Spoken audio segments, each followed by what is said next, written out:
Olá, amigos! Bem-vindos! Você já se perguntou como um garoto da roça, com barro nos sapatos e o sol nas costas, conseguiu virar o técnico mais vitorioso da Champions? E antes disso, um jogador que aprendeu cedo a sobreviver entre a dureza do campo e a elegância da bola? Carlo Ancelotti veio ao mundo em Rediolo, no interior de Reggio Emília, em 10 de junho de 1959. A infância? Terra nas botas e disciplina em casa. O pai, Giuseppe, sustentava a família com o trabalho agrícola. Na escola, primeiro Modena, depois Parma, colégio salesiano, regras rígidas. Mais tarde, em Roma, ele fecha o ciclo estudantil com um diploma de técnico em eletrônica. A cabeça era boa, mas os pés iam gritar mais alto. A terra ensina a paciência do processo e a urgência da hora certa. Isso molda um traço que depois se veria em campo. Ancelotti aprende a jogar sem pressa e sem medo, a entender que a chance pode demorar, mas quando ela aparece, é preciso tratá-la com firmeza. A família, unida e silenciosa, dá estabilidade. E o futebol nas praças e campinhos acende a chama. Nas tardes de verão, a bola rola entre amigos. O pequeno Carleto começa onde quase todo garoto quer começar, perto do gol. Ele é atacante por vocação precoce, o que explica sua relação com a área. Respeito, curiosidade, oportunismo, mesmo quando o futuro o colocará mais distante dela. O que chamará a tua atenção desde cedo não é só a fome por marcar, mas a maneira como vê o jogo. Quem está livre, onde está o espaço, o tempo certo de acelerar ou de segurar. Aquilo que os treinadores chamam de cabeça erguida nasce ali, muito antes de haver estádio, torcida ou câmera. O Rediolo, time da cidade, acolhe o adolescente com o carinho que o futebol do interior sabe dar. Treinos simples, vestiários apertados, mas um ambiente onde se aprende a competir. Aos 16 anos, Carlo deixa o aconchego da infância e aceita o primeiro grande desafio: vestir as cores do Parma nas categorias de base. Para um garoto do interior, atravessar a província é cruzar um oceano. Mas a coragem já morava nele. A adaptação é rápida. Na temporada 1976-77, chega a estreia no profissional. No ano seguinte, 21 jogos e 8 gols. Números que contam uma parte da história. A outra parte está no impacto silencioso. A bola passa por ele e melhora. O time respira melhor quando ele a segura. O passe encontra o companheiro no pé certo. A confiança dos veteranos não se compra, se conquista. E é o que ele vai fazendo. Treino a treino. Então, aparece no banco uma figura que muda destinos. Cesare Maldini. O ex-zagueiro do Milan, campeão de tudo como jogador, enxerga além do óbvio. Vê no jovem atacante algo raro: a fome de gol, combinada com o raciocínio de meio-campista. A leitura, o senso de posicionamento, o tempo de passe. Resultado: Ancelotti é puxado meio passo para trás e meio passo para o centro. Deixa de ser só homem de área e passa-se a operar no corredor entre o meio e o ataque. Um segundo atacante que organiza, um meia avançado que fere. É ali que nasce a primeira assinatura tática de Carlo Jogador: o homem entre linhas. A resposta vem em campo, com maturidade precoce. Ele cria superioridades, aparece na zona morta da marcação, pisa na área como quem pede licença, mas organiza a casa como quem tem a chave. Não é o driblador fantasioso, é o leitor de contextos, o que escolhe a jogada certa no momento certo. E isso, no futebol, vale ouro. Chega a prova de fogo, o play-off que decide o acesso do Parma. Em Vicenza, contra a Triestina, o jogo é um fio esticado. Numa partida assim, cada decisão tem peso de ferro. O garoto de 19 anos não treme, decide. 2 gols, 2 golpes de martelo e a porta da Série B se abre. O estádio percebe que há ali um jogador que não soma apenas técnica, soma personalidade. As arquibancadas, cheias de olhos atentos, registram. A Inter já o havia testado num amistoso, parecia encaminhado. Em Milão, surgem dúvidas, o tempo passa. Em Roma, a hesitação alheia é oportunidade própria. A Roma chega com convicção e fecha a contratação. Carlo desce na capital como quem muda de planeta. Pressões, manchetes, expectativas. Agora, o palco é a Série A. Na cidade eterna, Nils Lidholm assume o papel de escultor. O sueco, fino e paciente, olha para Ancelotti e enxerga um mediano moderno. Adeus, ponta de lança. Bem-vindo, volante de passe limpo e leitura de jogo limpa. É a segunda grande mutação de sua carreira. Em 16 de setembro de 1979, Carlo estreia na Série A, Roma-Milan 0-0. Um jogo sem gols que para ele vale como passaporte carimbado. A primeira temporada fecha com a Copa Itália erguida. E logo depois, a Roma belisca o Scudetto e repete a Taça Nacional. O torcedor começa a ver em Ancelotti um jogador raro, sem alarde, mas essencial. Ele não joga para a câmera, joga para o time. E é por isso que, aos poucos, vira um queridinho da curva. Quando o time precisa respirar, ele dá o passe simples e salvador. Quando precisa acelerar, ele antecipa o movimento. O futebol italiano daqueles anos, tático e áspero, respeita quem entende a batalha no miolo do campo. O imponderável sempre encontra caminho no esporte. Outubro de 1981, contra a Fiorentina, o joelho anuncia o primeiro alerta. Janeiro de 1982, um treino, outra pancada, agora no direito.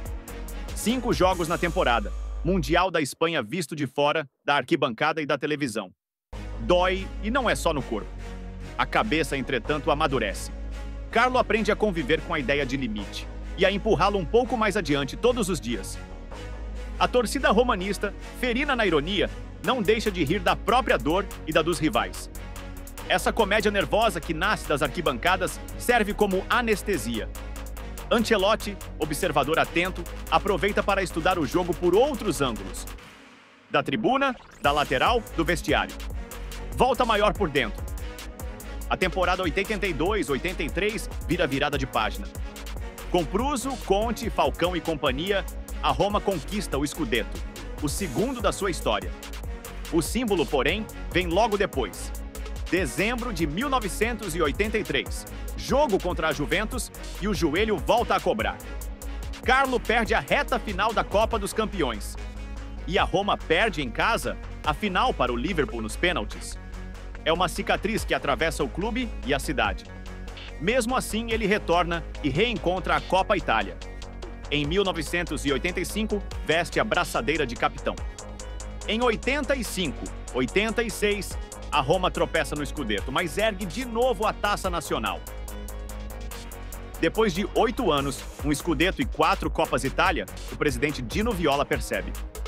O ciclo Ancelotti em Roma, como jogador, chegou ao fim. Não por falta de afeto, por necessidade de renovação. É hora de mudar o horizonte. O Milan, sob Silvio Berlusconi, vira laboratório de ideias sob o comando de Arrigo Sacchi.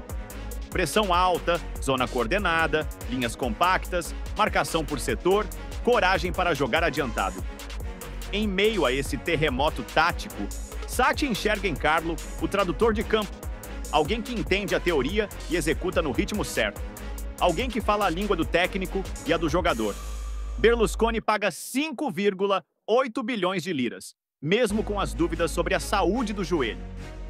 O guerreiro de Rediolo desembarca em Milão para viver o período mais pedagógico da sua vida como jogador. Logo na primeira temporada completa, o Scudetto de 87, 88 pinta e o Milan vira sinfonia. O papel de Ancelotti é claro: estabilizar o meio, oferecer linha de passe, orientar a pressão, ser o relé entre defesa e ataque.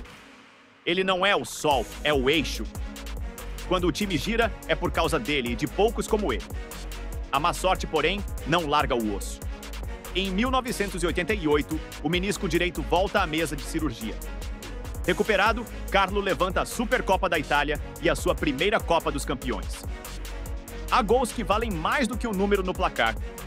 O míssil de fora da área na semifinal contra o Real Madrid, no 5-0 que assombra a Europa, é um deles. Não por ser um chute bonito apenas, por dizer algo sobre o jogador. Quando o contexto pede grandeza, ele atende. Em 1989-90, o Milan enche a prateleira com Supercopa Europeia e Intercontinental. Depois, o drama do joelho esquerdo nos quartos de final da Copa dos Campeões. Carlo perde as semifinais, mas retorna a tempo da decisão em Viena contra o Benfica. Em 90, 91, chegam mais Supercopas. Em 91, 92, já com Fábio Capello, o Scudetto retorna. É a prova de que Ancelotti navega bem sob técnicos diferentes, com ideias diferentes, porque sua leitura do jogo é elástica. 17 de maio de 1992, San Siro lotado, Milan 4-0 contra o Verona. Em sua última partida como profissional, Ancelotti marca 2 gols. Há uma beleza nesse roteiro. O meio-campista cerebral que tantas vezes preparou o caminho para os outros encerra sua jornada com a glória simples do gol. 2 vezes. Ele pendurou as chuteiras aos 33 anos, deixando uma trilha que não se mede em números apenas, mas em influência. Pela seleção italiana, Carlos soma 26 partidas e 1 gol, justamente no jogo de estreia em 6 de janeiro de 1981 contra a Holanda no Mundialito. Participa da Copa do Mundo de 1986 sem atuar, da Euro de 1988 e do Mundial de 1990 na Itália, quando a Azzurra encanta com organização e intensidade. Sua presença na seleção sempre carregou essa marca. O jogador que melhora o entorno, que dá estabilidade em noites nervosas, que oferece a bola limpa para que o gênio crie. Em torneios grandes, isso vale tanto quanto uma jogada plástica. Se fosse preciso definir o Ancelotti jogador em poucas linhas, as palavras seriam leitura, passe, posicionamento, caráter. Ele não dominava o jogo pelo número de dribles, mas pelo número de decisões certas. Era um jogador de porcentagem alta. Errava pouco, escolhia bem, e isso sustentava companheiros mais arriscados. O futebol precisa do artista, mas precisa na mesma medida do arquiteto silencioso. Carlo foi esse arquiteto. As lesões não foram só obstáculos, foram professoras. Elas acrescentaram humildade, tolerância, a frustração e capacidade de adaptação. Ensinaram a ouvir o corpo, a escolher as batalhas, a delegar. Tudo isso se converte mais tarde na cabeça de treinador. Mas como jogador, já se percebia no jeito como ele administrava os próprios limites.